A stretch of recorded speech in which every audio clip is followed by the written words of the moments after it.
Blizzcon is here, and with it come the finals of 4 different Blizzard titles esports circuits. StarCraft 2, Hearthstone, World of Warcraft, and Heroes of the Storm will crown world champions in each of their respective games this weekend. That's right, Kevin, but the thing that people are most excited about is the Hearthstone World Championship, because who doesn't love a little RNG in their life? Now, in this week's group matches leading up to the event, Tice from Europe has the strongest record. He's looking fantastic going into playoffs. But here's the thing, all but one of the players from the Americas, they got nixed. That's it, they're out of the tournament.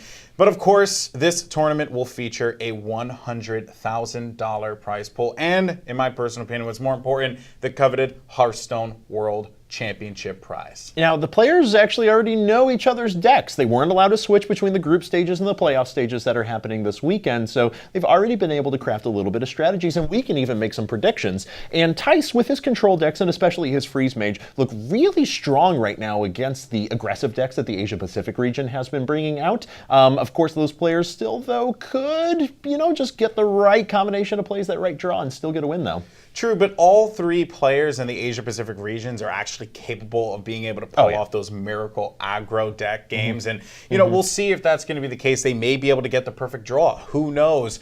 But, of course, it's going to be very, very difficult to stop them. That's another thing to keep in mind. Now, there was some controversy, though, in the StarCraft 2 scene, of all things, as the only non-Korean player in the competition, Lil Bo, actually made it to the round of 16, but then admitted that he actually didn't practice Heart of the Swarm leading into the BlizzCon finals. Instead, he's been practicing Legacy of the Void, which is a new expansion that's going to be coming out for StarCraft 2.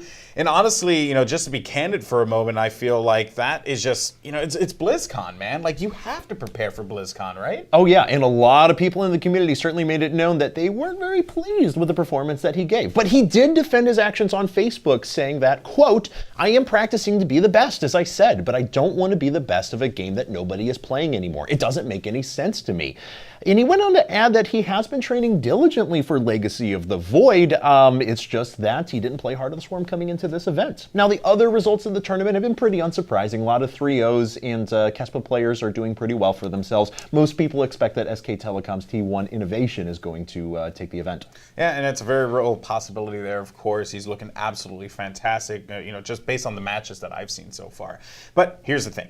Blizzard, and this is actually pretty awesome, has been making a big push to reinvigorate World of Warcraft PvP esports, Kevin. It's awesome. I remember back in the MLG days when I used to watch the World of Warcraft tournaments right next to the Halo tournaments. It's awesome, and I'm really happy to see that being the case now. And here's the thing, right? Europe has been dominating the road to BlizzCon, man. They look fantastic. And in fact, the guild Solari Gaming actually has 3 of the top teams. That's crazy. I think they're all, I think it's just absurd, right? But it's awesome to say the least, because that obviously Solari Gaming believes in those players. They believe in those teams. And speaking of which, their squad competing as SK Gaming at the EU finals, well, they're looking pretty good to win BlizzCon altogether. Yeah, certainly. A lot of people think that's going to be the case. Congratulations to Solari for fielding just such strong teams across the board. Right. But we also have Heroes of the Storm to talk about as well. Navi and Cloud9 have already secured themselves automatic places in the seeds in the playoff stage for this weekend from the groups. Now, Navi advanced past Team DK from Korea, who was widely considered by a lot of people to just be on a different level than anyone else coming into this event.